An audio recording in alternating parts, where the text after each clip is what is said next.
The appointment of retired General Philip Valerio Zwanda to the ZANU-PF Politburo on 11 May 2026 was not merely a personal shift in a party known for its geriatric endurance. It was a definitive punctuation mark at the end of a long, torturous sentence.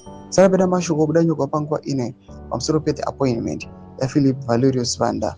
Pangwa ine uchano kwa kunzi. This is how ZANU-PF is now turning liberation power into security role. Notable subscriber overlaika watching on the bell icon. Tipida panapa munianda radio mbanyura chiti. To the casual observer, seeing a recently retired commander of the Zimbabwe Defense Forces, ZDF, formally inducted into the highest decision-making board of the ruling party appeared to be a breach of constitutional propriety.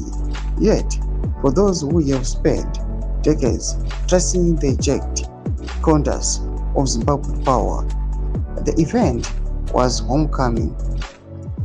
It signaled the final, formal dissolution of the barrier between the barracks and the cabinet room, personifying the total collapse of civilian and military distinctions in the Second Republic.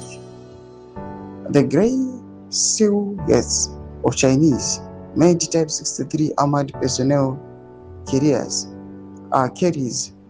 that rumbled into the heart of Harare in November 2017 were merely the physical manifestation of this reality.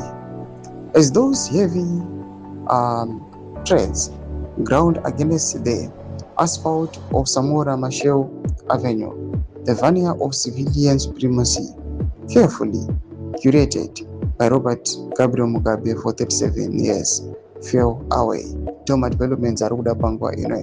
Na comment section meduzo furo enyi motu diva msuru bechi tukuichi. So subscribe or like, hit on the bell icon.